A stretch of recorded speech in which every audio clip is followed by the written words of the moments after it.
rekan FEUI semua, ya. Apa suara saya cukup terdengar ya? Saya harap cukup jelas terdengar. Ya, cukup jelas, Pak. Oke, saya akan share screen. Oke, mungkin kalau boleh izin untuk saya share screen, Pak. Iya. Share screen. Iya. Sebentar.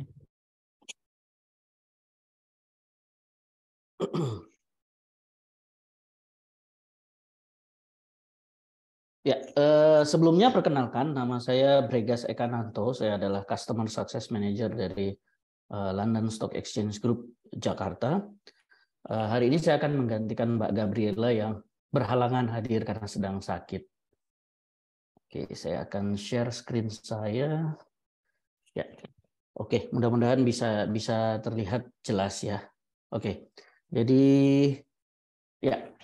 Sekali lagi terima kasih sudah meluangkan waktunya untuk sesi training singkat. Jadi mungkin sebelumnya sudah disampaikan atau belum, saya akan ulangi bahwa sesi kali ini kita akan membahas mengenai penggunaan aplikasi market data definitif atau London Stock Exchange Group, yaitu Aecon. Ya, Aecon sendiri sebenarnya ada dua komponen di sini, yaitu Aecon market data application-nya atau mungkin yang umum disebut sebagai terminal, dan add-on Office, integrasi dengan Office. Tapi mohon maaf, kali ini sedang ada gangguan dengan Office kita. Jadi mungkin untuk kali ini saya akan fokus pada aplikasi market datanya, yaitu desktop-nya.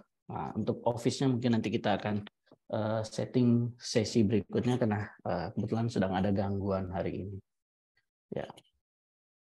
Ya, nama saya adalah Bregas Ekananto. Saya adalah Customer Success Manager untuk Refinitiv London Stock Exchange Group di Indonesia. Ya, saya menggantikan Mbak Gabriela yang saat ini sedang berhalangan hadir karena sedang sakit. Ya. Jadi mungkin kalau rekan-rekan sekalian di UI saat ini sudah menggunakan aplikasi Aecon.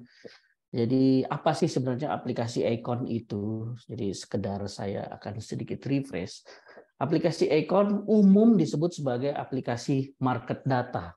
Jadi apa itu aplikasi market data? Aplikasi market data adalah suatu konsolidasi di mana di dalamnya ada data dan fitur yang memungkinkan user untuk melakukan pengolahan data dan melakukan analisa untuk kemudian mengambil keputusan.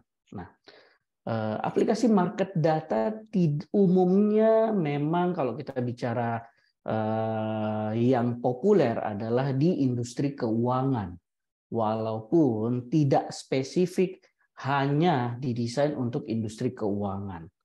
Betul, aplikasi market data tumbuh dan berkembang awalnya di industri keuangan. Kita bicara spesifiknya adalah bank. Lebih spesifiknya lagi di bank adalah di treasury.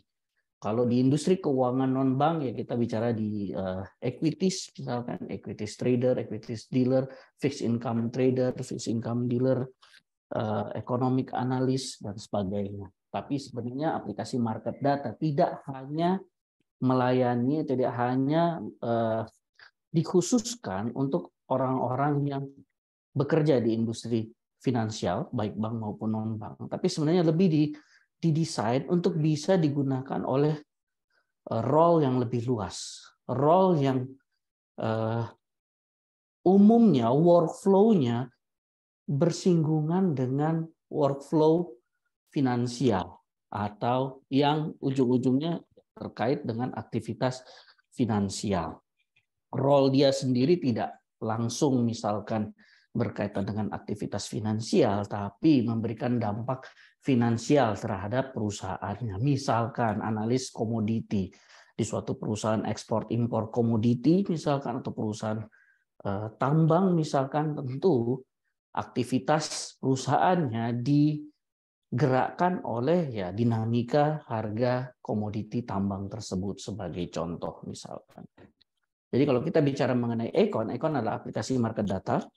Aplikasi market data itu sebenarnya memberikan konsolidasi informasi maupun tools yang relevan sehingga pengguna bisa memanfaatkan untuk mendukung efisiensi workflow dia. Jadi apapun workflow dia. Kalau penggunanya adalah equity trader, misalkan dealer saham, kita bicara gamblangnya, tentu dia membutuhkan informasi pasar, harga saham, informasi ekonomi, data-data ekonomi yang mempengaruhi kinerja perusahaan yang menjadi fokus dia, misalkan kondisi komoditi tertentu, misalkan kalau sahamnya memang fokus pada komoditi tertentu, kebijakan pemerintah dan sebagainya, dan tentu dia membutuhkan tools untuk menganalisa. Misalkan yang paling simpel adalah dia membutuhkan chart untuk melakukan technical analysis mengenai pergerakan harga saham. Dia membutuhkan options kalkulator misalkan, atau FX kalkulator misalkan. Dia ingin melihat kira-kira dampak nilai tukar terhadap kondisi keuangan perusahaan yang masuk dalam portfolionya. Sehingga kemudian dengan menggunakan berbagai informasi tersebut dan berbagai tools yang tersedia, user tersebut bisa mengambil keputusan. Keputusannya mungkin bisa beli atau jual. Itu kurang lebih gambaran singkatnya. Kalau kita bicara mengenai Aecon, Refinitiv Aecon atau London Stock Exchange Group Aecon, jadi ya, kira-kira coverage apa sih atau data apa yang ada di Aecon? Oh ya, sebelumnya kalau saya terlalu cepat atau ada yang ingin ditanyakan, silahkan silahkan untuk langsung ditanyakan atau bisa chat barangkali. Jadi mudah-mudahan suara saya cukup terdengar jelas, tidak terlalu cepat. Tapi kalau saya terlalu cepat atau ada yang mau ditanyakan, silakan langsung. Saya akan coba buat ini sesimpel mungkin. Jadi kalau kita bicara mengenai Aecon, kalau begitu informasi apa yang ada di dalam Aecon? Kita bicara dari, kalau tadi Aecon adalah berisi data dan tools, kita bicara dari sisi data. Data apa sih yang ada di Aecon? Apa saja?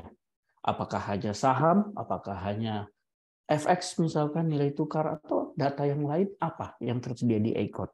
Sama kalau saya mau membaca buku, saya harus tahu buku ini mencakup bahasan apa. Jangan sampai saya beli buku mahal-mahal, tebel-tebel, ya ternyata apa yang saya cari tidak ada di situ.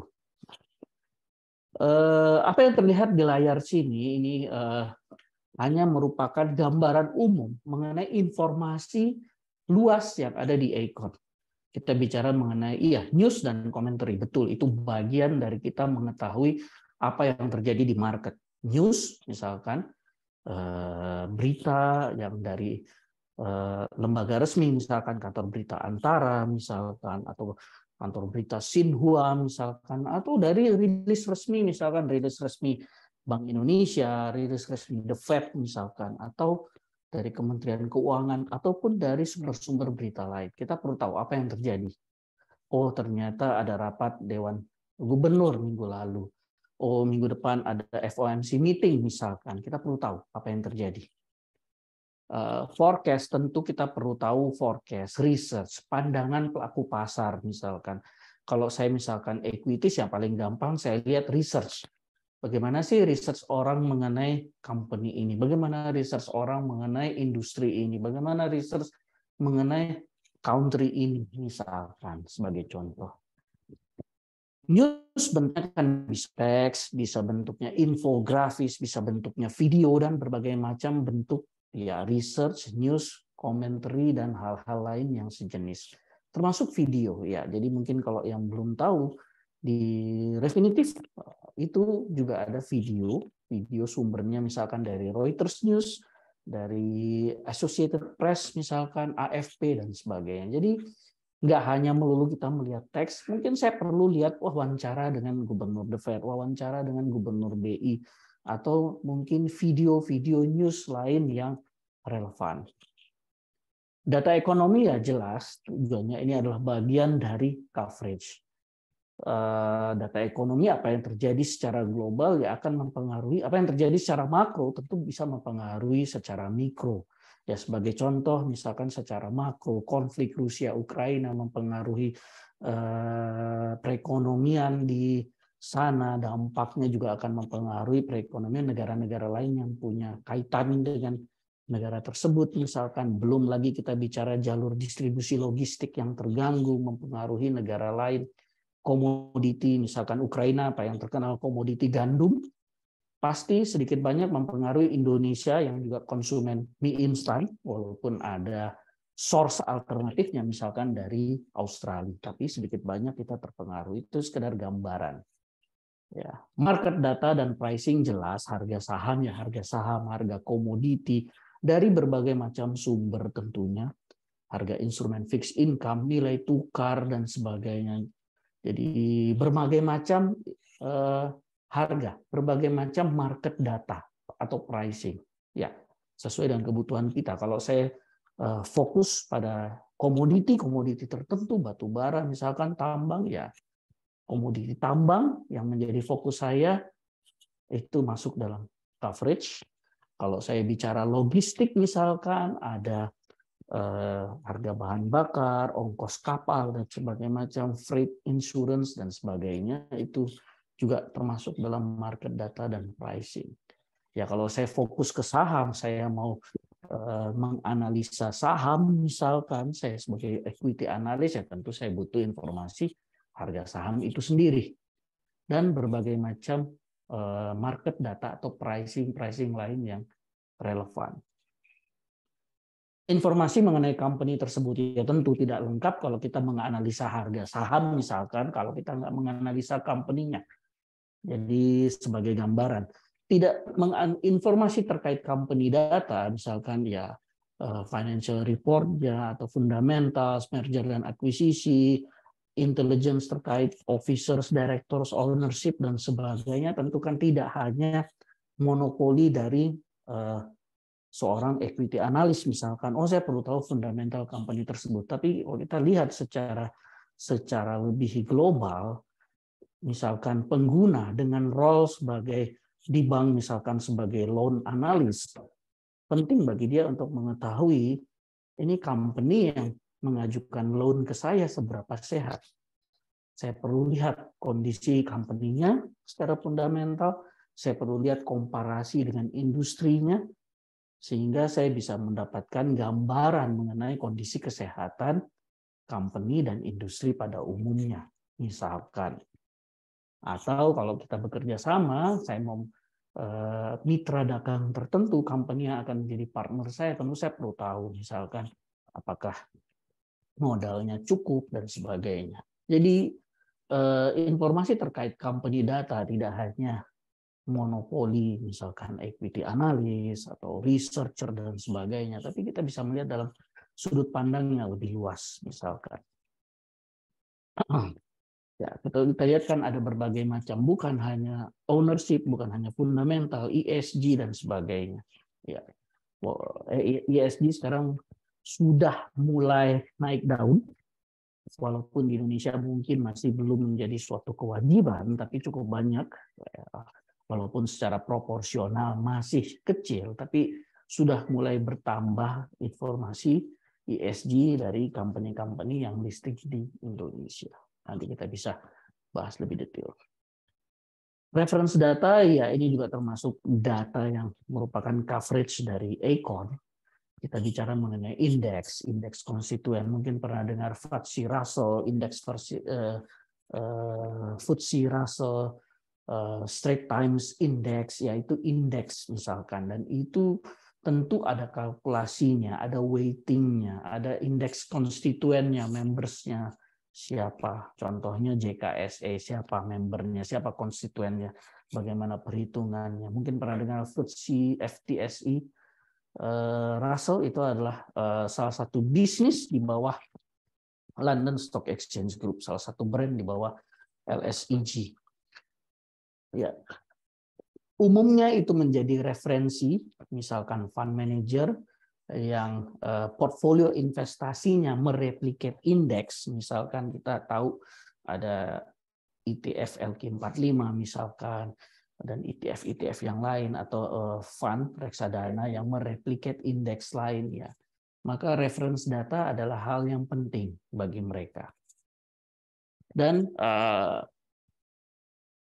bukan yang terakhir, tapi juga termasuk yang cukup penting adalah specialized data. Data-data yang sifatnya adalah spesifik yang hanya dimiliki oleh Refinitiv atau London Stock Exchange Group. Kita bicara misalkan supply chain data misalkan. kita bicara StarMine Quantitative Analytics misalkan untuk melihat bagaimana respons market terhadap berita. Jadi di situ ada namanya natural language processing dan sebagainya, di mana kita bisa menganalisa respons market apakah cenderung positif atau negatif terhadap suatu perusahaan tertentu, terhadap suatu produk tertentu misalkan, atau terhadap suatu company tertentu. Jadi mungkin kalau bahasa awamnya adalah kita menggunakan big data, menganalisa, melihat informasi-informasi lain yang mungkin saat ini belum tercapture oleh market data yang standar atau penyedia data yang standar. Ya, sebagai contoh tadi adalah bagaimana kita menganalisa respons pasar, respons berita, apakah cenderung positif atau cenderung negatif terhadap suatu hal misalkan. StarMine Analytics, kita bisa menganalisa track record dari suatu institusi atau individu yang memprovide research report misalkan. Tentu tidak semua report sama, tidak semua analis sama.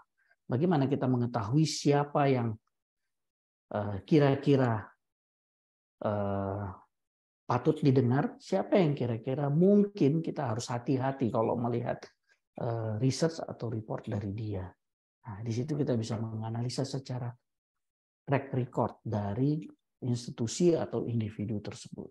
Maupun informasi-informasi lain yang sifatnya specialized data. Specialized itu eksklusif, hanya ada di Refinitiv atau hanya ada di Aecon. Ini sebagai contoh gambaran, ini bukan list keseluruhan, tapi ini hanya memberikan gambaran secara umum. Ini adalah informasi-informasi maupun konten coverage dari Aecon. Jadi kalau kita lihat sebenarnya tidak hanya spesifik terhadap role finansial, tapi kita bicara di sini sebenarnya informasi yang tersedia di sini bisa berguna untuk pengguna secara umum. Apakah dia di finansial atau mungkin di luar industri finansial. Ya, mungkin saya akan sedikit skip, nanti kita akan tunjukkan aplikasi. Nah, dari sekian banyak informasi tadi, jadi kalau kita lihat tadi kan ada banyak kontennya, ada banyak coverage-nya. Kalau kita bicara, mungkin yang paling gampang dipahami kalau kita bicara listed company. Mungkin ada yang tahu berapa saham yang listed di Bursa Efek Indonesia, ada lebih dari 700 saham yang listed. Ada berapa instrumen di seluruh dunia yang listed, ada ribuan. Ada berapa currency yang aktif diperdagangkan di seluruh dunia, ada ratusan. Belum kita bicara informasi yang lain. Ada berapa, kalau mungkin ada yang tahu berapa data ekonomi Indonesia, berapa banyak data ekonomi US misalkan. Ya, ratusan, bahkan mungkin ribuan. Ribuan informasi, ribuan data. Bahkan kalau kita bicara news dalam satu hari, kurang lebih ada 10 juta news yang diolah oleh Refinitiv. Ya, 10 juta news. News yang masuk dari berbagai macam sumber. Baik dari sumber yang resmi, misalkan dari sumber dari berita, ya kantor berita atau portal berita. Portal berita bisa portal berita online, ya mungkin detik.com, CNBC dan sebagainya. Bisa dari portal berita tradisional, mungkin koran dan sebagainya, atau Newswire misalkan. Sebagai contoh. Contoh ini adalah berita. Bagaimana kita sebagai yang menggunakan aplikasi tersebut bisa mendapatkan informasi yang relevan dari sekian banyak informasi tersebut. Dari jutaan informasi tersebut, bagaimana kita bisa mendapatkan yang tepat, yang sesuai dengan yang kita butuhkan. Oleh sebab itu, Aecon didesain menggunakan struktur yang mungkin yang paling gampang disebut adalah piramida terbalik, segitiga terbalik. Jadi Aecon atau Refinitiv kita punya prinsip bahwa informasi yang kita berikan itu harus mudah didapat, harus mudah dipahami, Dan yang paling penting adalah informasi tersebut bisa membantu user untuk melakukan pekerjaan yang bisa bermanfaat untuk user tersebut. Jadi harus mudah digunakan, harus mudah dipahami, dan ya mudah tentunya. Nah, informasi itu disusun berdasarkan dari yang paling general sampai ke yang paling detail. Saya ingin tunjukkan bahwa di sini bahwa rekan-rekan sekalian yang menggunakan Aecon, yang menggunakan aplikasi Refinitiv Aecon, sama sekali tidak perlu menghafal kode tertentu, spesifik kode tertentu. Kalaupun ada kode yang harus dihafal, yaitu kode yang sangat simple. Jadi kalau kita hanya menghafal kode, ya mungkin fokusnya jadi menghafal kode, bukan mencari informasi. Saya akan tunjukkan sedikit mengenai aplikasi. Jadi saya stop sampai di sini. Saya akan tunjukkan gambaran aplikasi Aecon. Jadi mungkin bagi yang pertama kali baru menginstall Aecon, mungkin akan, atau baru pertama kali menggunakan Aecon, mungkin akan melihat toolbar seperti ini. Ya. Sekedar penjelasan singkat, di toolbar ini ada menu, ada kolom search. Jadi toolbar ini floating, dia ya umumnya menempel di atas desktop kita, di atas Windows kita. Walaupun ada user yang suka letakkan di bawah, ada yang suka letakkan di samping, ya itu masalah preferensi. Umumnya dia menempel di atas. Anatominya, jadi sebenarnya didesain simple. Ada menu, nggak perlu hafal menu ini isinya apa, ya menu nanti saya akan di sini. Ada area search, ada di sini namanya ada information bar, berisi data apa yang terakhir kita lihat, dan ada area kerja kita, ini yang kita sebut sebagai area kerja atau workspace. Kita bisa meng-create banyak area kerja, workspace atau workspace, sesuai dengan kebutuhan. Kadang-kadang kita butuh apa ya, kalau kita saya bilang meja kerja, kadang-kadang tergantung seberapa sibuk, seberapa banyak yang kita kerjakan. Kadang satu meja nggak cukup. Saya perlu satu meja khusus untuk gambar. Saya perlu satu meja khusus untuk berhitung, misalkan. Jadi workspace itu seperti kayak area kerja kita. Mungkin satu workspace saya isi dengan informasi news dan sebagainya, berbagai macam news, berbagai macam berita, berbagai macam research. Saya ingin semuanya dalam satu tampilan. Dan yang satunya lagi berisi informasi lain, bisa harga, bisa charting, bisa indikator-indikator yang lain. Bagaimana pengaturan kita terhadap workspace itu dinamis, terserah ya, sesuai dengan kebutuhan masing-masing individu. Ya. Ini sekedar anatomi singkat. Nah, Aecon didesain tanpa user perlu menghafal kode apapun. Tadi kalau saya tanya, kalau saya mau mulai dari mana? Jadi kalau saya mau memulai, kita tinggal klik ke menu, ada pilihan home. Silahkan. Kalau saya mau mulai, kalau kita bicara buku, ya tentu kita mulai dari daftar isi. Nggak ada orang yang baca buku langsung lompat ke halaman 100 misalkan. Ya, kecuali dia sudah pernah membaca bukunya. Nah, maka kalau saya baru pertama kali menggunakan aplikasi ini, mungkin pertanyaannya lah dari mana saya harus mulai. Paling mudah adalah memulai dari home. Silahkan klik menu, pilih home. Kita akan dibawa ke home page. Atau silahkan ketik kata kunci home. Ada pilihan home page. Sama. Hal yang sama. Ini adalah tampilan depan. Dia akan membawa kita, menunjukkan kita pada tampilan yang ada di Aecon. Sorry, saya biar kelihatan. Oke. Tampilan depannya kok kelihatan rumit, jangan khawatir. Apa yang ada di tampilan depan ini murni sebenarnya tergantung dari user profile kita. Kebetulan user profile saya adalah equity analyst. Maka saya akan dihadapkan pada news yang terkait equity yang paling mendekati dengan profile user saya sebagai equity analyst. News-news terkait equity dan data-data terkait equity. Jadi ini hanya untuk memudahkan, membantu workflow user menjadi lebih efisien.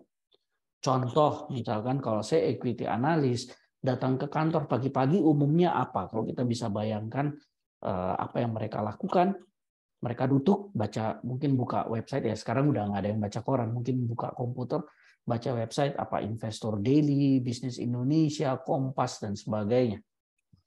Dia mau lihat, oh semalam Dow Jones tutup berapa, tadi pagi Nikkei Jepang buka di berapa.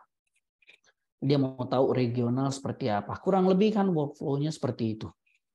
Dia buka berbagai macam website berita, website market saham tentunya. Ada berita apa, berapa waktu yang dihabiskan? 5 menit, 10 menit, 1 jam, setengah jam hanya untuk browsing. Acorn memungkinkan pada saat user pertama kali login, dia jalankan home misalkan, langsung menyajikan berita yang relevan dengan profil dia. Dia bisa setting profil dia, apakah equity analis, commodity analis, mungkin economic analis misalkan, dan sebagainya. Berita-berita yang paling terkait dengan role dia sebagai equity analis, dan data-data market. Kalau tadi dia mesti buka website, berbagai macam website, mungkin habis waktu 1 jam, ya ini mungkin cukup 5 menit, 10 menit. Membantu workflow dia untuk lebih efisien. Jadi sebisa mungkin waktu dia dihabiskan untuk membaca research, membaca news, mencoba menganalisa apa yang terjadi, ketimbang waktu dia habis hanya untuk browsing. Kurang lebih seperti itu ide-idenya. Jadi kita bisa lihat top equity index, commodity index, FX, dan sebagainya. Data-data lain yang kurang lebih relevan. Kalau saya rubah profil saya, maka tampilan ini akan menyesuaikan. Apa yang ada di kiri, ini sebenarnya apa yang ada di kiri ini hanya menu shortcut. Menu shortcut dari apa? Menu shortcut dari aplikasi lain, menu shortcut dari menu lain yang ada di atas ini. Jadi sebenarnya menunya ada di atas ini, menu utamanya.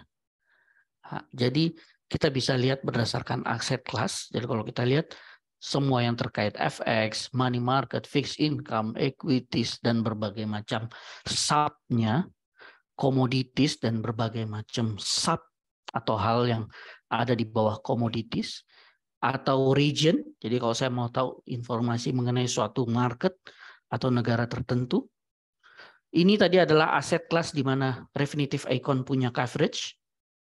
Ini adalah countries atau region di mana informasi tadi kita punya coverage-nya. Ini adalah negara di mana kita cover.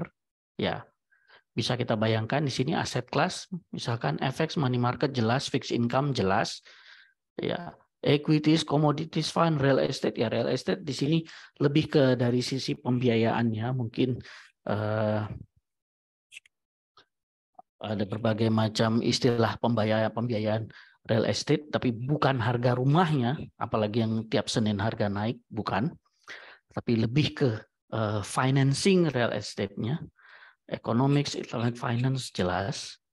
Countries, ya dari negara maju, negara berkembang, bahkan mungkin sampai negara yang kenapa ada Zambia, kenapa ada Zimbabwe.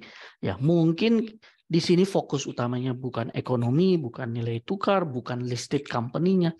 Tapi kita bisa lihat setiap negara kadang-kadang walaupun seberapa morat-maritnya dia punya keunggulan komparatif lain. Misalkan kita bicara komoditinya, komoditi yang langka, rare earth materials, misalkan semacam lithium dan sebagainya. Ya, beberapa negara-negara ini punya keunggulan komparatif di aset kelas yang lain. Lihat ada komoditis dan sebagainya.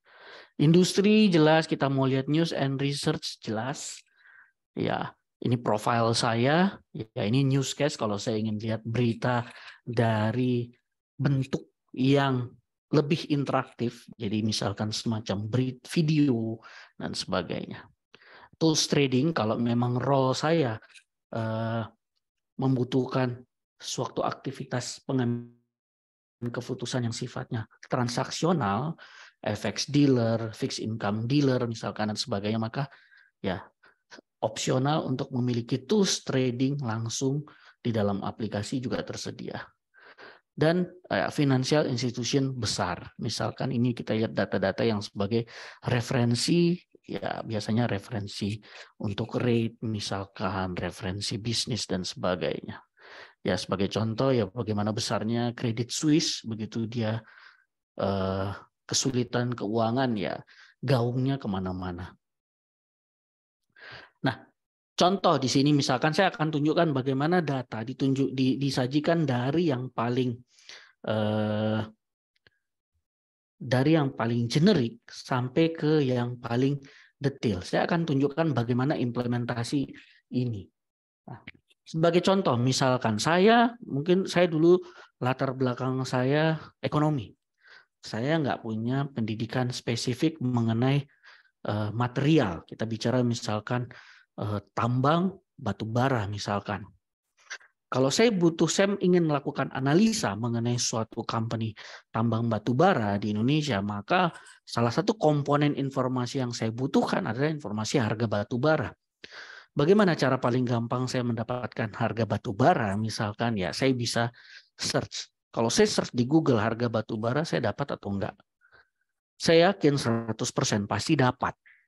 Search nama sendiri aja juga pasti dapat di Google. Masalahnya adalah batu bara yang mana yang sesuai dengan fokus company yang saya jadikan basis riset saya.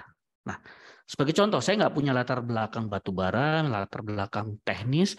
Saya ingin melihat informasi yang tersedia. Saya bisa ke aset kelas, commodities, energi. Di sini sama sekali nggak ada kode yang perlu dihafal, selain tadi mungkin home pertama kali. Kalau mungkin perlu menghafal kode, ya satu-satunya kode yang perlu dihafal adalah home untuk kembali ke menu tampilan utama atau homepage.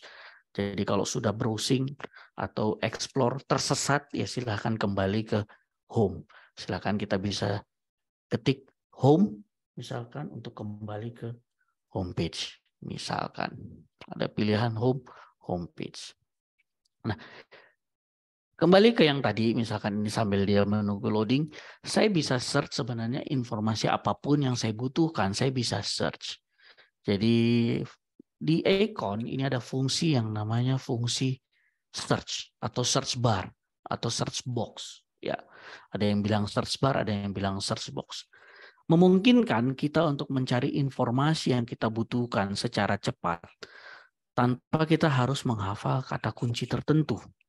Misalkan saya ingin mencari suatu company, misalkan namanya Astra Agrolestari, misalkan saya nggak hafal kode sahamnya, saya nggak hafal nama lengkapnya, saya cuma hafal penggalan namanya, misalkan Astra, misalkan Astra apa nih. Saya cukup ketik, saya nggak perlu klik enter, nggak perlu tekan enter. Sistem akan selalu memberikan kita suggestion sesuai dengan kata yang kita ketikkan. Misalkan yang saya mau ketik adalah Astra Agro, saya cuma hafal AGR misalkan. Apakah yang ini misalkan Astra Agrolestari Tbk PT ini ada kodenya, ini yang disebut sebagai RIC atau Refinitiv Instrument Code atau kode instrumen, atau yang bilang ticker, ada yang bilang quote, ya sama aja intinya ini adalah kode uniknya AALI.JK. AALI ya adalah kode saham dia di Bursa Indonesia karena ordinary shares listed di Indonesia Stock Exchange. .jk sebenarnya untuk menunjukkan di bursa mana dia listed. Kenapa? Kenapa nggak AALI saja? Kenapa? Karena AALI bukan eksklusif untuk dunia. Bukan brand. AALI mungkin eksklusif hanya di Indonesia, sedangkan Aecon mencakup informasi di seluruh dunia. Kalau saya search misalkan hanya AALI misalkan atau yang mirip-mirip dengan ALI, saya bisa aja malah dibawa ke Ayala Land. Kodenya agak mirip, tapi ini di Philippine Stock Exchange. Oleh sebab itu di belakang dia ada kita tambahkan dot. Ya, misalkan JK untuk Jakarta Stock Exchange, PS untuk Philippine Stock Exchange itu hanya pembeda saja. Ya, karena kalau kita menggunakan hanya kode bursanya, itu hanya eksklusif di bursa di negara itu saja. Nama yang sama bisa aja dipakai di bursa lain misalkan. Itu tadi sedikit mengenai pengkodean atau pencarian data. Nah, tadi energi saya akan dibawa ke homepage energi. Ini one stop shop untuk apa? Oil. Semua hal yang terkait oil, crude oil dan sebagainya, saya bisa akses di menu ini. Tapi yang saya butuhkan tadi kan batu bara. Maka saya bisa drop down lagi untuk lebih detail lagi. Kalau energi paling umum digunakan orang apa energi ya? Crude oil, minyak mentah tentu itu yang referensi utama untuk energi. Tapi saya ingin melihat energi yang lain. Maka silakan saya bisa drop down lebih detail. Coal misalkan. Maka saya akan dibawa ke homepage untuk coal atau batu bara. Ini one stop shop untuk batu bara. Semua hal terkait batu bara ada di sini. Termasuk apabila saya ingin melihat harganya. Harga batu bara ada apa saja sih sebenarnya. Di sini kita bisa lihat bahwa batu bara itu banyak tipenya. Ada berdasarkan kalori misalkan. Ada batu bara istilahnya adalah thermal coal. Ada ada juga batu bara coking, bukan coking, kokas. Ini biasanya untuk katalis pembuatan baja. Ada thermal coal, ada coking dan sebagainya. Jadi kalau kita hanya sekedar search misalkan di Google harga batu bara pasti dapat. Tapi masalahnya apakah itu informasi atau harga yang relevan dengan informasi yang kita butuhkan atau dengan fokus research kita. Di sini kita bisa explore jauh lebih detail, misalkan untuk thermal coal apa yang jadi patokan di mana, berapa harganya, misalkan. Dan informasi-informasi lain yang lebih spesifik atau detail, termasuk kadar grade dan sebagainya, kuotasi marketnya secara umum. Jadi produknya apa, tipe produknya, berapa harganya, di mana harga tersebut dibentuk. Jadi kalau kita lihat sebenarnya banyak hal yang mempengaruhi untuk hanya sekedar harga batu bara misalkan. Hal yang lain kalau saya butuh informasi terkait suatu negara tertentu, Indonesia, maka saya bisa countries, region, Indonesia. Sama, saya akan dibawa ke homepage Indonesia, one stop shop untuk Indonesia. Semua hal yang terkait Indonesia saya bisa dapatkan di page tadi. Jadi ketimbang saya bingung, saya mau cari misalkan kebijakan moneter Indonesia, misalkan GDP Indonesia, misalkan atau indikator-indikator ekonomi Indonesia apa aja ya, kemana saya harus mulai? Kenapa pusing? Masuk aja ke homepage Indonesia. Indonesia, Jepang, Singapura, US atau negara manapun akan memiliki homepage dengan desain dan menu yang sama, yang sejenis. One stop shop untuk spesifik country tersebut. Ya kalau country-nya Indonesia, maka ini adalah berisi spesifik informasi mengenai Indonesia. Saya butuh informasi ekonomi Indonesia, silakan ke bagian ekonomi. Saya butuh financial market Indonesia, silakan saya ke bagian financial market Indonesia. Semua informasinya one stop shop, semua informasinya kita bisa download ke Excel, misalkan. Ya. Ini financial market Indonesia misalkan.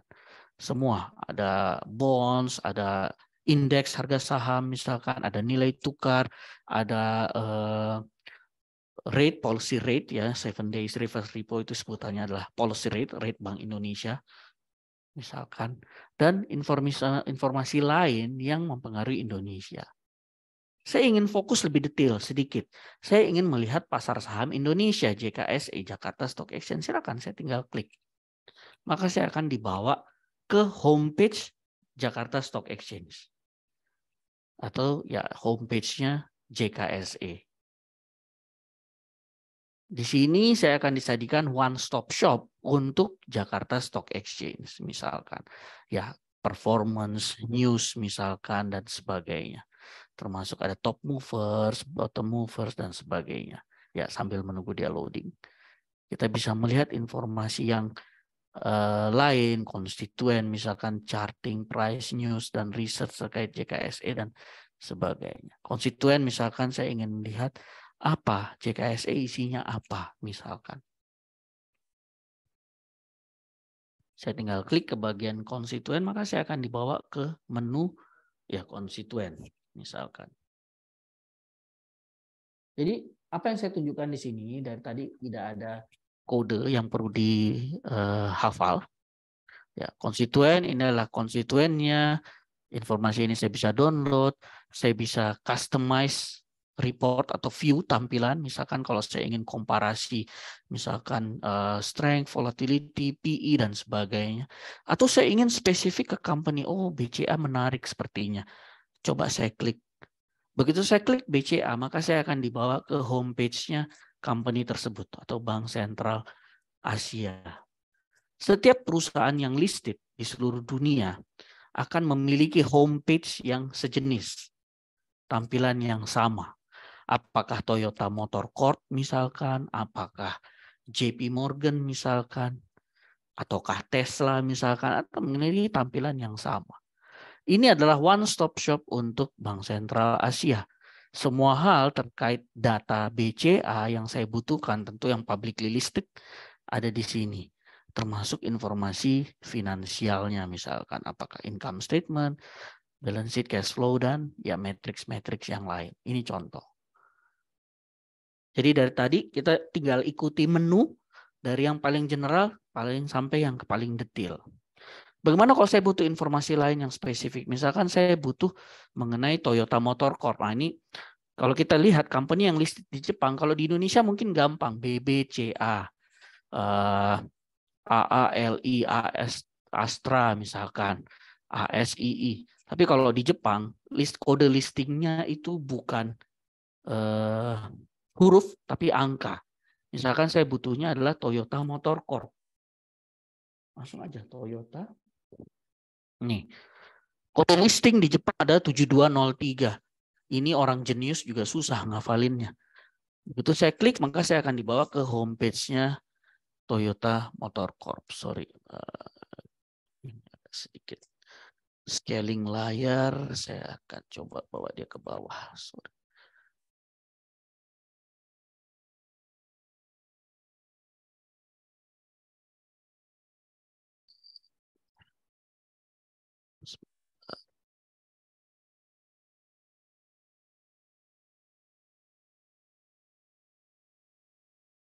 Iya, ya mudah-mudahan bisa terlihat. Ya itu tadi scaling layar. Nih, Toyota Motor Corp akan memiliki menu yang sama persis.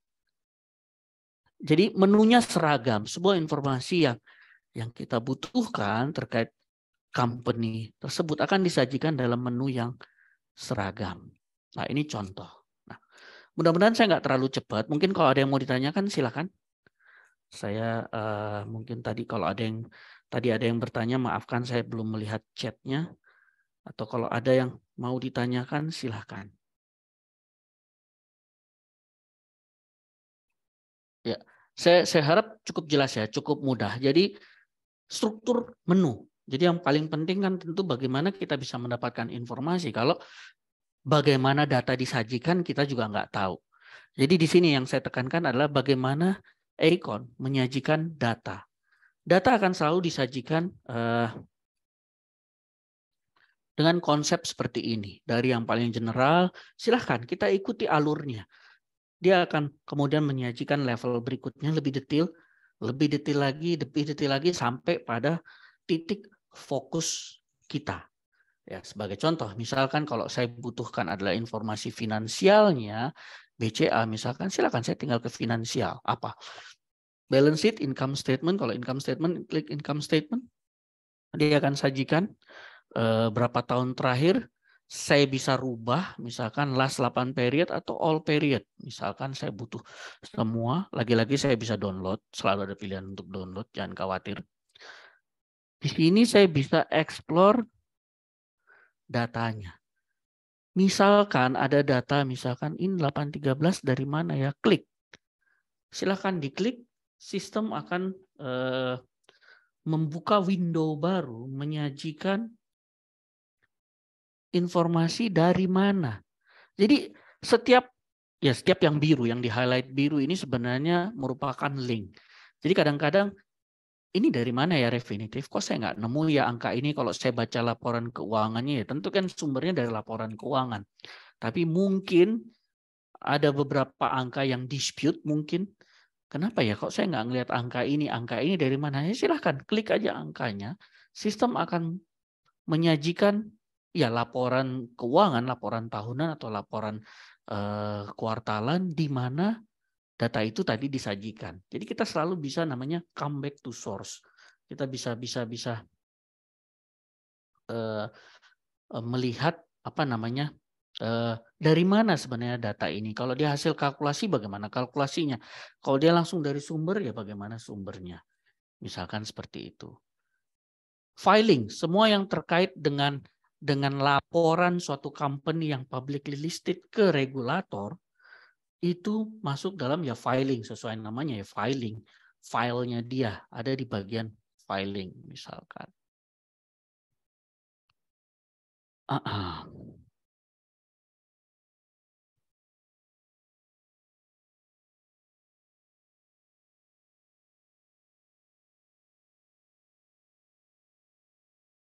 Oke. Merger, oke, ada yang pertanyaan tadi bagaimana kalau menampilkan data merger dan akuisisi.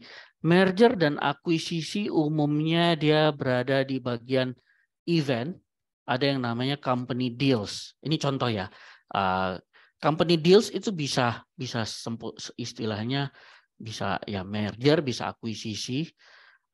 Event itu bisa macam-macam. Tentu ada namanya corporate action. Misalkan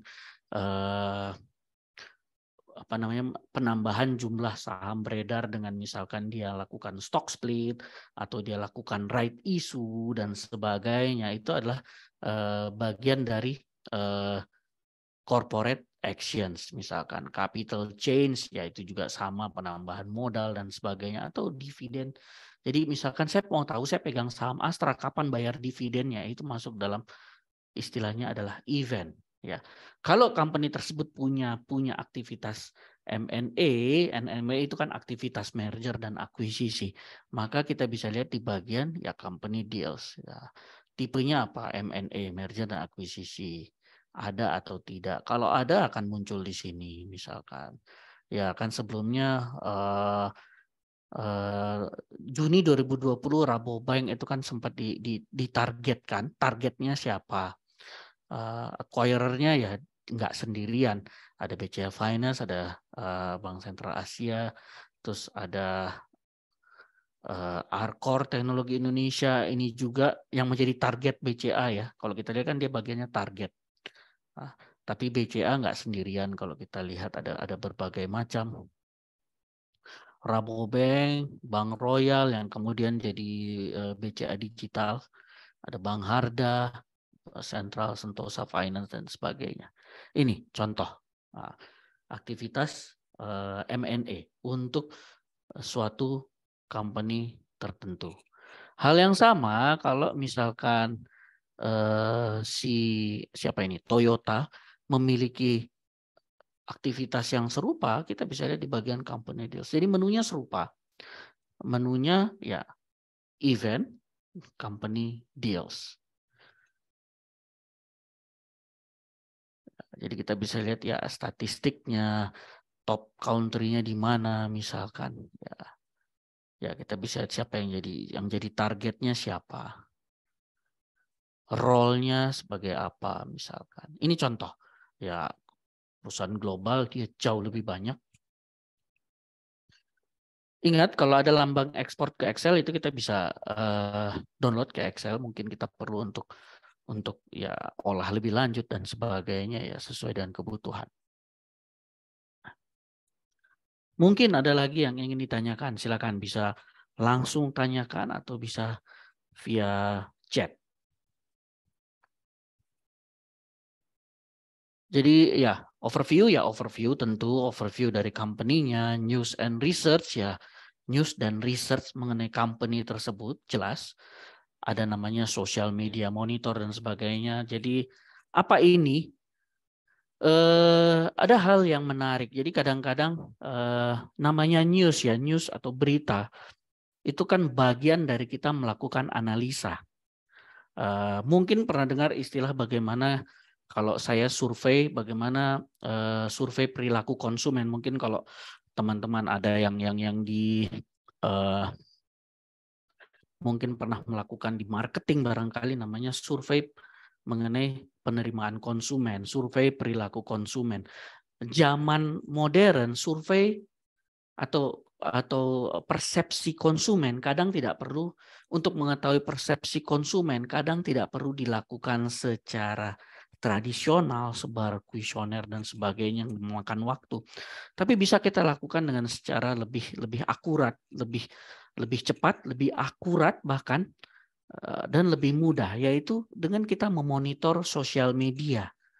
Paling umum misalkan Twitter. Ini ada satu company di Indonesia, saya nggak pernah ketemu use case-nya, tapi kalau di luar negeri yang paling sering orang lakukan adalah untuk Apple, untuk produk-produk Apple. Mungkin saya akan sebentar ya. Ini scaling layar saya pakai laptop agak jelek. Saya ganti di sini aja. Jadi Apple akan merilis produk baru, misalkan yang kemarin apa Apple 14 Pro, Pro Max, atau 14 Ultra, atau apapun namanya. Nah, sebelum produk diluncurkan, itu kan kalau saya dari sisi marketing, atau saya mungkin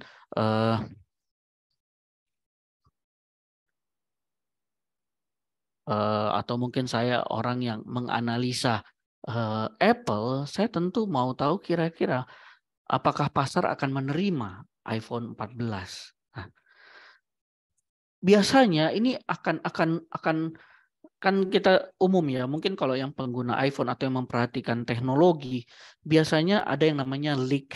Misalkan, Samsung Galaxy S25 ada leak-nya, desainnya kurang lebih fiturnya sama iPhone 15, akan pakai USB-C dan sebagainya, ada leak di sosial media, di Twitter terutamanya.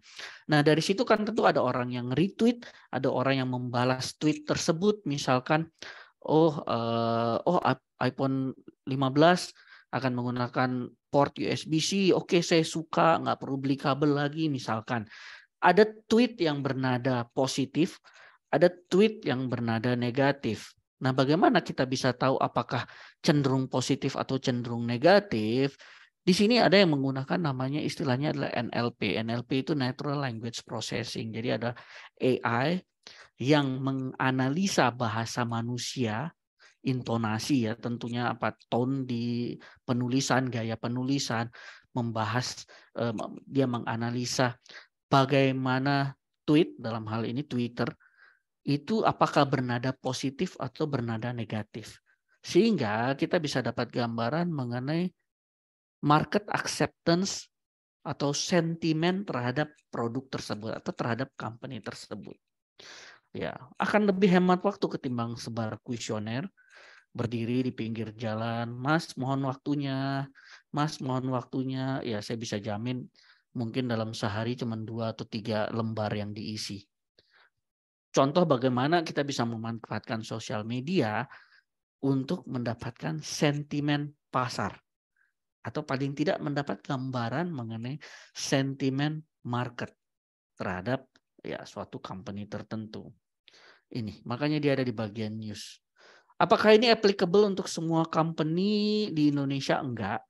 Tapi kalau di luar negeri, di US misalkan Apple, Tesla, dan company-company lainnya, terakhir Twitter dan sebagainya, itu termasuk yang sentimen di sosial medianya cukup kuat.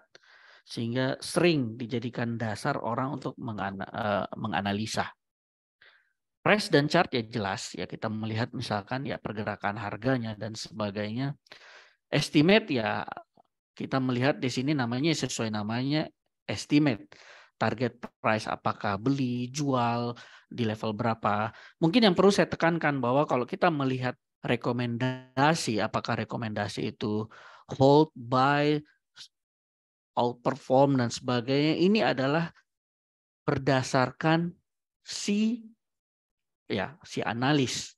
Refinitiv atau London Stock Exchange Group sama sekali netral, sama sekali tidak ada menurut Refinitiv atau menurut Econ buy, enggak. Kalau kita lihat buy itu menurut siapa. Jadi Refinitiv atau London Stock Exchange Group sama sekali nggak pernah mengeluarkan rekomendasi apapun. Semua yang kita sajikan ya apa adanya berdasarkan pelaku pasar atau informasi pasarnya. Jadi kalau buy, sell, ya silakan berdasarkan siapa. Apakah saya mau mengikuti dia atau enggak, silahkan. Ini contoh. Finansial ya jelas, informasi finansial company tersebut. ESG ya informasi ESG company tersebut. Environmental, social, governance. Apakah ini ada untuk semua company? Iya dan tidak. Untuk Indonesia bagaimana? Untuk Indonesia kurang dari setengah, bukan kurang lebih, kurang dari setengah company yang listed di Indonesia yang punya informasi ESG cukup baik. Ya, masih belum merupakan suatu hal yang wajib, tapi kesadaran untuk itu mulai meningkat. Ya, kita bicara company yang blue chip, ya macam Astra, rata-rata mereka sudah punya sustainability report atau ESG report. Ya, ada yang sebut ESG report, ada yang bilang sustainability report. Ya, intinya yang menyajikan informasi skor-skor atau poin-poin yang bisa dinilai secara kaidah ESG. Ya, kita bicara contohnya Apple. Ya, informasinya cukup lengkap dari periode yang cukup panjang tersedia. Untuk Indonesia ya ada walaupun terakhir saya cek itu masih kurang dari setengah yang punya informasi ESG. Ya, ini contohnya untuk Astra. Ya. Jadi kalau butuh informasi terhadap ESG, silakan bisa cek di bagian ESG. Event tadi sesuai yang saya katakan, corporate event, corporate action misalkan, company deals dan sebagainya. Ownership ya terkait ownership company tersebut, misalkan perubahan kepemilikan, laporan pemegang saham, hal-hal yang ya, terkait dengan ownership company tersebut. Hutang dan sebagainya ya, hutang kalau company tersebut mengeluarkan surat hutang, obligasi ya tentu ada di sini. Strukturnya sebagai macamnya. Peers dan valuation ya kalau kita mau lihat bagaimana performance company ini dibandingkan dengan perusahaan sejenis di sektor yang sama. Ya kompetitornya di sektor otomotif misalkan untuk Astra. Jadi kita bisa lakukan komparasi langsung ketimbang saya cari satu-satu ya saya bisa langsung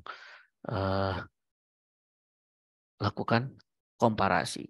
Nah, di sini komparasi, maka ini yang penting, ini juga termasuk salah satu yang penting karena kita melakukan komparasi untuk peers dan valuation ya sesuai namanya peers dan valuation. Peers itu biasanya untuk kita membandingkan dengan peers dengan perusahaan yang sejenis.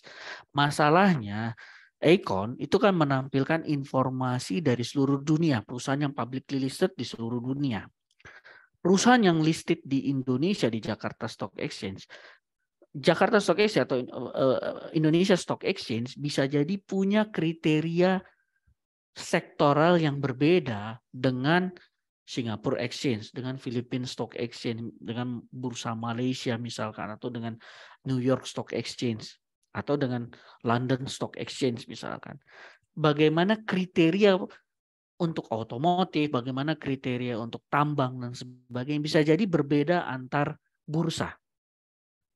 Oleh sebab itu perlu ada satu standar untuk bagaimana saya bisa mengcompare. Misalkan saya ingin compare perusahaan otomotif di Indonesia, saya mau compare dengan perusahaan otomotif di Malaysia dan di Jepang misalkan. Tentu kan harus perusahaan yang apple to apple, sejenis. Nah, oleh sebab itu untuk komparasi ada yang namanya TRBC, Thomson Reuters Business Classification. Ini dulu memang diadopsi oleh Thomson Reuters. ada yang namanya GICS Global Industry Classification Standard. Jadi standar GICS itu biasanya lebih luas dalam hal cakupannya, negara-negara maju, negara-negara berkembang. Jadi yang dilakukan oleh GICS seperti seakan-akan mereka mengklasifikasi ulang. Jadi contohnya ada beberapa poin, misalkan contohnya saya nggak hafal detailnya, tapi misalkan perusahaan ini 60% revenue dari mana, maka dia akan masuk ke sektor tersebut. Contohnya. Atau bisa juga kalau seandainya saya hanya mau compare lokal. Menurut skema lokal di Jakarta Stock Exchange misalkan. Jadi kalau hanya lokal, siapa aja kompetitornya. Tapi kalau saya ingin compare dengan perusahaan lain di regional, ya untuk Jakarta Stock Exchange skema dia miscellaneous industry. Tapi kalau saya mau compare misalkan untuk GICS Automobile Manufacturer, untuk region saya bisa pilih regionnya, misalkan regionnya ASEAN.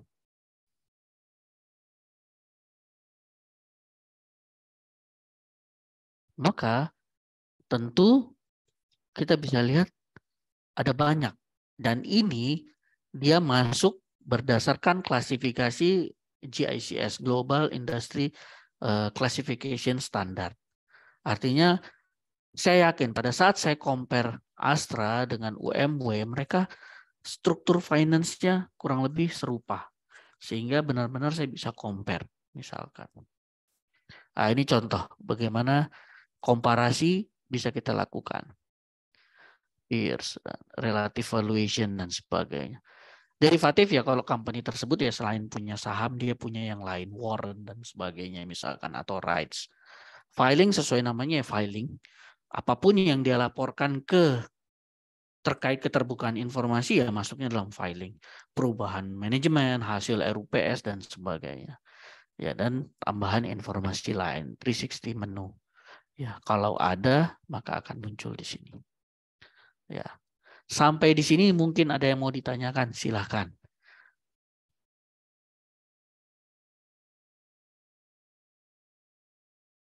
Kalau saya ingin kembali ke awal ya silahkan tinggal klik home. Saya bisa ke sini home ya.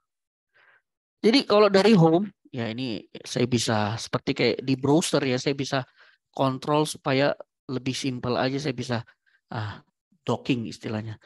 Jadi dia jadi tab. Saya tinggal drag drop sampai muncul garis ya dia docking. Ini lebih ke simplicity. News misalkan ada top news, breaking views dan sebagainya. Jadi ini lebih terkait informasi atau news ya. Kadang-kadang kita perlu analisa detail terhadap news atau melihat news yang masuk dalam kategori ya liputan khusus yang lagi hot items. Ya misalkan kayak Credit Suisse misalkan atau mungkin sekarang namanya jadi Debit Suisse saya juga nggak tahu. Ya, kita bisa lihat di sini. Jadi ada mungkin liputan khusus terkait informasinya. Terkait news ini. Silahkan.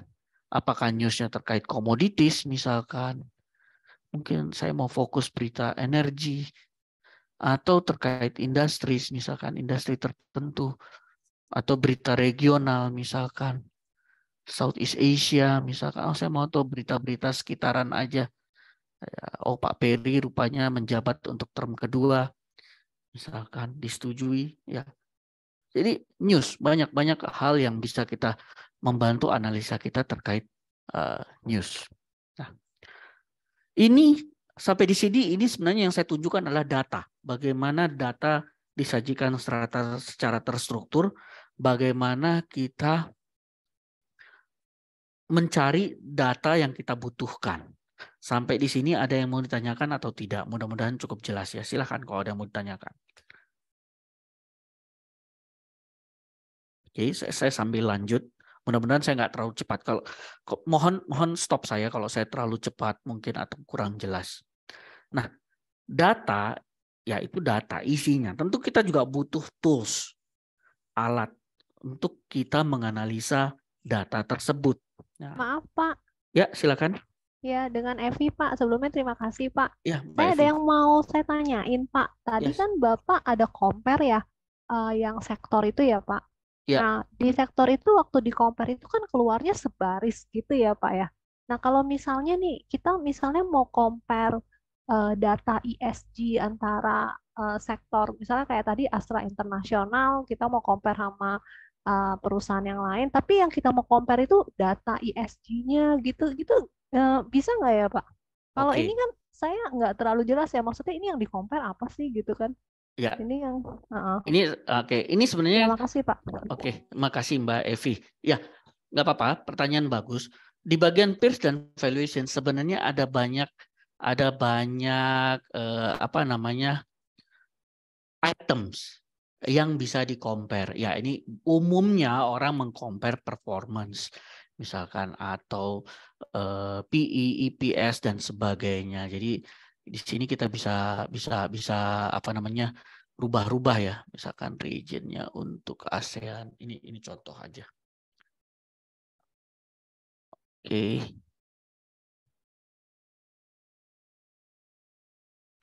Ya, saya mau compare apakah PE, EPS atau hal yang lain, misalkan fundamentalnya. Jadi sebenarnya banyak hal yang bisa di-compare, termasuk kita bisa customize apa sih sebenarnya yang mau kita compare, misalkan untuk Astra ini. Nah, di sini ada banyak hal yang bisa kita compare. Walaupun umumnya memang lebih terkait performance. Nah, bagaimana kalau misalkan saya mau compare hal lain, misalkan ESG compare ke bagian lain. Nah, itulah kembali ke yang sekarang saya akan tunjukkan. Ada banyak tools sebenarnya. Kalau tadi ini adalah data dan ini adalah tools-tools yang bisa mempermudah kita karena tersaji langsung. Tapi sebenarnya di Econ juga tersedia banyak tools-tools lain yang bisa kita gunakan untuk fungsi yang lebih spesifik. Nah, termasuk, jadi saya akan tunjukkan sampai ke tools yang Mbak Evi tanyakan ya. Kita bisa ke menu, ada yang namanya App Library. Jadi App Library ini berisi tools, berbagai macam tools yang bisa kita manfaatkan untuk kita mengolah data yang ada di Econ. Ada ribuan data termasuk data ESG dan sebagainya, ada banyak. Nah, silahkan bisa buka App Library untuk kita mengeksplor tools yang ada di dalam Econ. Nah, ini biarkan dia loading. Tools itu disusun berdasarkan kegunaannya. Jadi ada tools untuk charting, tools untuk informasi company, misalkan tools untuk research, misalkan, atau tools itu spesifik untuk aset apa? Apa misalkan tools untuk komoditi dan energi, misalkan tools untuk equities dan sebagainya. Silahkan ini bisa dieksplor, tapi ada satu tools yang berguna yang bisa membantu menjawab pertanyaan Mbak Evi tadi. Tools tersebut namanya adalah sesuai namanya adalah screener. Jadi saya cukup ke all categories aja, saya search. Sesuai namanya adalah saya ingin melakukan screening. Dari sekian banyak company, saya mau compare atau saya mau bandingkan atau saya mau narik informasi tertentunya. Misalkan informasi ESG-nya atau informasi yang lain misalkan. Ada tools yang namanya adalah screener. Tools ini kalau misalkan tools-tools yang sering saya gunakan, jadi ada ratusan tools, bahkan ada ribuan tools. Ada beberapa tools yang applicable untuk Indonesia, ada juga yang tidak. Misalkan tadi social media monitor itu adalah tools di bagian news and research. Apakah itu applicable untuk Indonesia? Mungkin tidak. Ya, tapi tools itu ada. Tapi silahkan dicek. Saya bisa salah. Mungkin waktu terakhir saya cek berapa bulan yang lalu untuk Indonesia belum. Tapi siapa tahu berapa bulan ke depan orang mulai tweet di Indonesia mulai sedikit lebih terarah sehingga bisa dianalisa, sehingga bisa berguna untuk kita melihat persepsi pasar. Nah, silahkan, saya mungkin bisa salah, mungkin sekarang sudah berguna. Tapi salah satu tools yang menarik adalah screener. Kalau tools ini ingin saya sering gunakan, saya bisa bookmark, klik tanda bintangnya, dia nanti akan ada di bagian tools-tools pilihan saya. Nah, Screener ini salah satu tools yang berguna yang bisa membantu. Aduh, sebentar ya, maaf ini layar saya soalnya saya pakai layar baru jadi scalingnya agak kacau.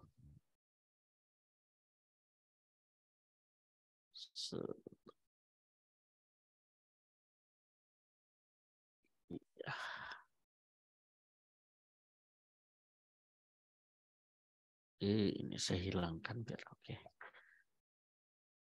Oke, tools yang namanya screener. Screener sesuai namanya memungkinkan itu melakukan screening. Ada berbagai macam informasi, ada berbagai macam tool screener. Jadi tool screener itu kurang lebih ada 3. Namanya equity screener seperti ini, biasanya untuk company, untuk equities. Ada untuk fixed income screening, dan ada untuk fund, reksadana screening. Screener yang ini adalah untuk equities, universe-nya ada public companies. Jadi bayangkan ini kolamnya adalah public company. Saya mau ambil beberapa ikan tertentu. Ikan pertama yang mau saya kumpulin adalah ikan yang listed di Indonesia. Ada banyak filter yang bisa saya gunakan. Misalkan kalau saya mau ambil company, ada pilihan country of headquarter, ada pilihan country of exchange. Bedanya apa ya? Bedanya adalah listing di mana atau headquarter di mana. Kalau saya pilih country of headquarter-nya Indonesia, Unilever nggak masuk. Ya, itu contoh. Karena kan dia HQ-nya bukan Indonesia. Tapi kalau saya pilih country of exchange-nya Indonesia, artinya company tersebut listing di Indonesia. Ya, Indonesia. Saya bisa, misalkan saya mau compare di beberapa negara atau di kawasan, ya silakan saya bisa tik Indonesia atau negara yang lain. Nah, di sini begitu saya filter pertama, maka public company yang listed di Indonesia ada 861 saham, udah bukan 700, sudah 861 saham.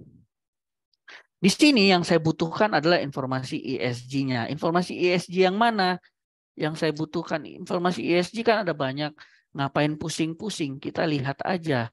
Kita ambil contoh misalkan Astra, saya ke bagian ESG, saya ke bagian environmental, social and governance. Di sini saya mau lihat poin ESG itu apa saja. Jujur saya personal nggak hafal, poin ESG ada banyak, ada ratusan bahkan mungkin ada ribuan poin. Yang mana yang saya mau ambil? Ya, apakah saya mau ngambil spesifik poin tertentu, misalkan water efficiency, atau yang lain, atau saya mau ngambil yang lebih general. Yang lebih general misalkan combine score, ESG combine score namanya. Ya, maka saya bisa kembali ke screener tadi. Nah, ada 2 cara. Saya bisa pokoknya tampilkan semua. Dari sini baru saya tampilkan kolom yang saya butuhkan. Kolom yang saya butuhkan di sini adalah ESG. Jadi sorry, salah ketik. Jadi ada banyak informasi, ada ribuan, semua informasi yang ada itu kita bisa tampilkan di sini. Misalkan ini ESG combined score.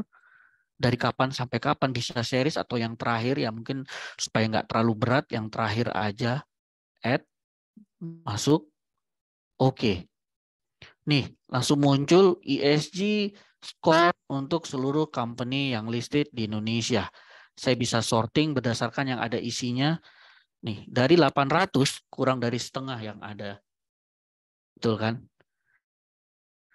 Atau misalkan saya mau masukkan ESG Combined Score ini sebagai bagian dari filter saya.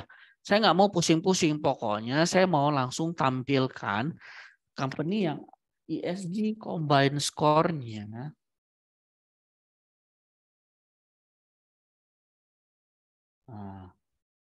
di atas atau lebih besar dari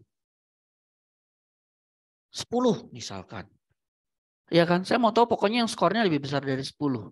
Dan dari 861 tadi, setelah disorting ulang oleh sistem, didapatlah hanya ya berapa yang ESG combined score-nya di atas 10, lebih besar 10, lebih besar sama dengan atau lebih besar ya operatornya itu tergantung. Nah, dari 800 sekian hanya 10%, 83. Yang UESG combine score-nya di atas 10. Nah, saya bisa sorting lagi dari yang paling tinggi sampai yang paling besar atau sebaliknya. Nah, ini contoh Mbak Evi bisa menggunakan screener untuk kita melakukan komparasi atau menarik data yang spesifik sesuai dengan parameter yang kita inginkan. Ada banyak hal yang bisa, misalkan saya mau hanya yang revenue di atas 1 triliun, atau yang sales di atas sekian, atau yang apa ya. Parameter apa yang akan kita jadikan dasar screening kita, silakan. Kita bisa referensi ke laporan keuangan. Misalkan kalau bagian dari income statement yang ingin saya jadikan referensi. Misalkan saya maunya yang total revenue di atas sekian. Ya silahkan. Total revenue di atas 1 triliun, ESG di atas 10. Ya, kombinasi. Ya. Jadi ya, ada banyak tools. Silakan ke app library. Jadi kalau misalkan bingung bagaimana saya bisa menemukan tools-tools tersebut, tools-tools tersebut bisa diakses dari menu app library. Ya, silahkan. Kita bisa explore. Ada ratusan tools yang ada di app library yang fungsinya macam-macam. Ada spesifik untuk instrumen tertentu, misalkan ya spesifik terhadap untuk komoditi energi, spesifik terhadap misalkan saham, atau tools yang sifatnya generik, misalkan. Atau ya misalkan spesifik untuk fungsi tertentu, misalkan charting, ada banyak tools yang bisa kita gunakan untuk charting. Jadi bermacam-macam charting. Charting kan ada yang khusus untuk spesifik, misalkan WTI crack. WTI crack ini kayak untuk oil crack apa namanya? Sesuai namanya hidrokarbon crack itu kan kalau memisahkan menghasilkan jenis BBM yang berbeda itu kan dari pemecahan hidrokarbon, maka istilahnya crack. Biasanya untuk melihat struktur biaya dan sebagainya. Atau tools yang lebih umum untuk charting, namanya financial chart. Ini tools yang lebih generik untuk melakukan charting. Apakah misalkan technical analysis chart dan sebagainya. Itu tools yang lebih sering digunakan. Munculnya di layar yang satu, sorry. Ya. Sampai di sini mungkin ada yang mau ditanyakan tadi, mungkin Mbak Evi, mudah-mudahan menjawab pertanyaannya ya. Iya, jelas Pak. Terima kasih. Iya. Dan ini selalu bisa kita ekspor ke Excel. Jadi silahkan. Jadi setelah kita sorting, kalau cuman Indonesia mungkin oke, tapi bayangkan kalau kita sorting Indonesia, Malaysia, Singapura dan sebagainya kan kita bisa aja compare. Kita butuh ekspor ke Excel ya silakan kita bisa ekspor ke Excel. Saya bisa ekspor ke Excel as value atau as formula. Kalau saya ekspor ke formula, enaknya data saya bisa otomatis update. Tapi maaf ini lagi sedang ada gangguan di server lokal. Jadi saya tunjukkan kalau saya ekspor sebagai value aja ya. Ya kurang lebih seperti ini hasilnya. It's hasil yang tadi. Sorry.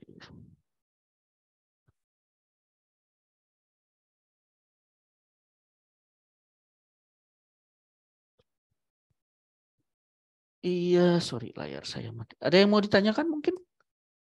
Sambil saya coba tunjukkan.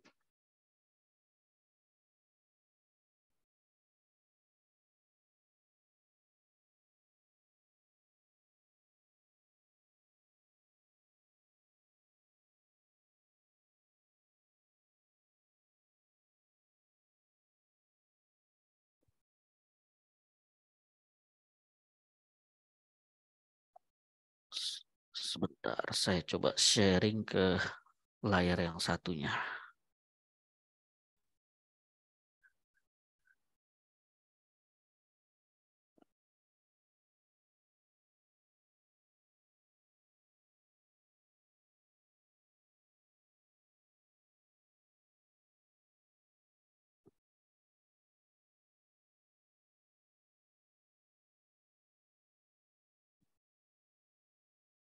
mudah-mudahan bisa terlihat di sini tadi.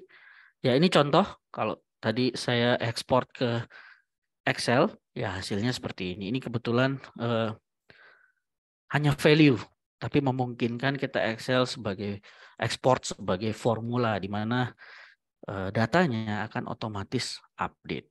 Ya. Sampai di sini mungkin ada yang mau ditanyakan, silakan.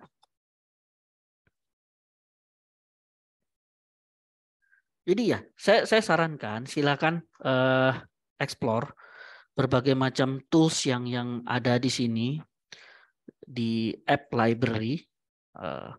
Mungkin yang suka terkait research atau news, silakan ada berbagai macam tools untuk kita melihat news dan research, misalkan apakah tentang Brexit dan topik-topik khusus, misalkan contohnya ya Brexit atau COVID, misalkan kemarin COVID, ini juga topik-topik khusus, berita dengan topik khusus atau liputan atau analisis dengan topik khusus, misalkan ya COVID. Topik khususnya apa? Misalkan untuk melihat sebenarnya policy apa sih dengan impact dari coronavirus, impact ke perekonomian dunia, dan policy apa yang sudah diambil masing-masing negara untuk mengatasi tersebut. Ya, di sini ada analisisnya. Kita bisa lihat dengan cukup detail.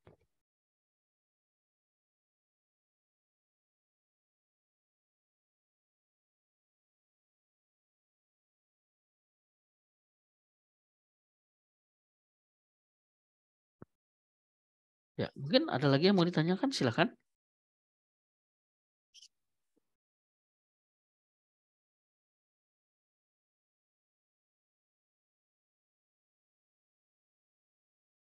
Jadi kembali lagi, kalau butuh informasi, kalau kita sudah tahu, jadi struktur data, bagaimana data ditampilkan, itu yang penting.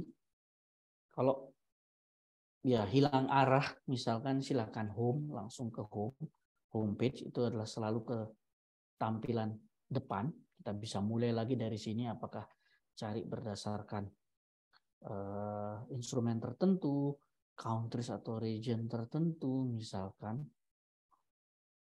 Atau kalau sudah tahu apa yang kita mau cari, ya langsung aja.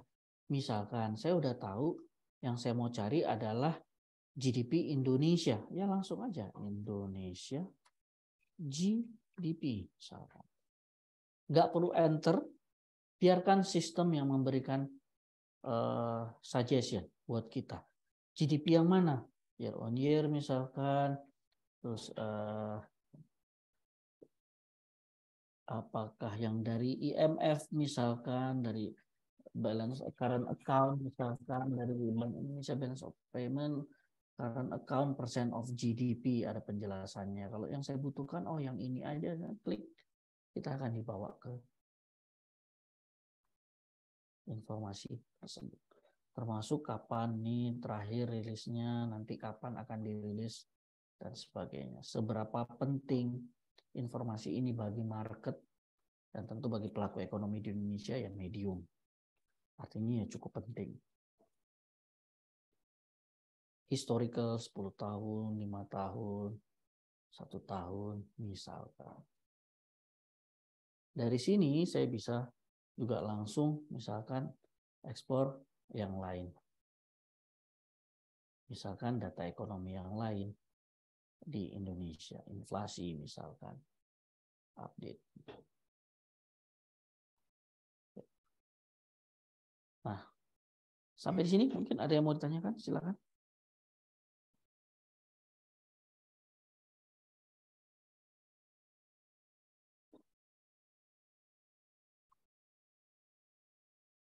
Ya, jadi ini tadi dia akan selalu sajikan dari yang paling general sampai ke yang paling detail. Jadi silakan kita bisa ikuti alurnya, explore.